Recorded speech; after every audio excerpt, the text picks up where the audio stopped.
सबको मेरा सलाम। मेरा नाम बुशरा है, मैं झंग की रहने वाली हूँ। मुझे आज बहुत दुख के साथ ये बात कह रही हूँ कि इन कुत्ते सहाबा की वजह से सुन्नी कुत्तों ने मेरे शियों भाइयों को झूठे मुकदमे करवा के उन्हें जेलों में बंद किया हुआ है। कुत्ते सहाबा और कुत्ते सुन्नी मौलवियों, मेरे भाइयों को, शियो भाइयों को रहाई दो। मेरी वीडियो को ज़्यादा से ज़्यादा शेयर करें, मेरी अगली वीडियो का इंतज़ार करें। मैं इसी तरह कुत्ते सहाबा और सुन्नी मौलवियों पर लानत भेजती रहूँगी। नाज़रीन, आपने इस औरत की गुफ्तगू सुन लिया, कितनी ढड़ाई के साथ ये कह भी रही है कि मैं झंग से हूँ, मेरा फ़लाँ नाम है और मेरे वीडियो को शेयर करो, सहाबा कराम रज़ी अल्लाह ताला अजमईन के बारे में गुस्ताखी कर रही। अब अगर इस एक्शन के रिएक्शन जब आता है ना, कोई इसको ठोकता है ना, तो फिर इदारे उठ कर कहते हैं कि यार यहाँ पे तो फ़िरक़ावारियत फैल रही है, और सहाफ़ी चीख के कहते हैं कि यहाँ फ़िरक़ावारियत फैल रही है, और तुम्हारे चैनलों के अंदर बड़े टॉक शो होते हैं कि फ़िरक़ावारियत फैल रही है। तो इस फ़िरक़ावारियत को रोकने के लिए इसके मुँह क्यों नहीं बंद करवाया जा रहा है? क्यों कानून हरकत में नहीं आते ऐसे लोगों के लिए? अब दिन ब दिन ये लोग बढ़ते जा रहे हैं, कभी किस चौक के अंदर खड़े हो गया, कभी किस चौक के अंदर।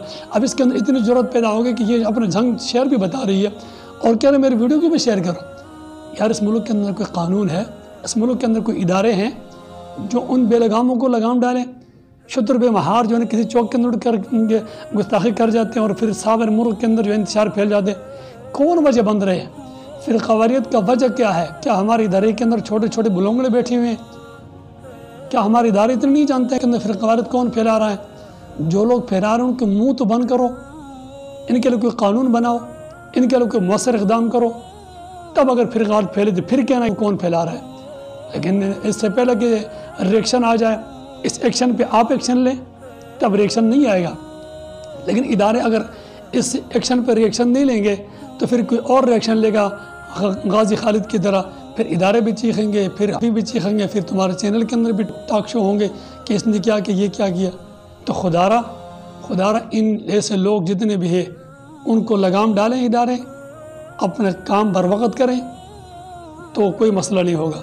जब काम बर वक़्त नहीं होगा, इदारे आकर आगे इन लोगों को नहीं रोकेंगे, तो फिर ज़ाहिर बात हर मुसलमान की जज्बात मजरूह होंगे, फिर वो अपने तरफ से कुछ करेंगे तो फिर सारे मुल्क के अंदर इंतशार फैलेगा।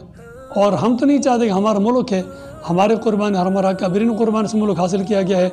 हम चाहते इसके अंदर अमन और शांति हो, लोग सुकून से रहें, जो है अपने जगह पर अपना काम करते रहें, किसी को मज़हब को छेड़ो ना, अपने मज़हब को छोड़ो नहीं। लेकिन आकर की मुक़द्दसात के हर जगह हर रोज़ तौहीन होगी तो फिर मामलात सुधरेंगे नहीं, बल्कि मामलात आगे बढ़ेंगे, मुल्क के अंदर अमन अमान हो। और अमन अमान तब कायम हो सकता है इन लोगों के ख़िलाफ़ मौसर इक़दाम हो, इनकी जेलों के अंदर इनसे पूछ हो कि ये कहाँ से आए हैं, किस मुल्क के लिए काम कर रहे हैं और क्यों मुल्क के अंदर इंतशार और इख्तिलाफ फैला रहे हैं। मेरे दोस्तों, आज इस आवाज़ को ऐवानों तक पहुँचाने के लिए हमारा साथ दीजिए और वीडियो को शेयर करें। वस्सलाम।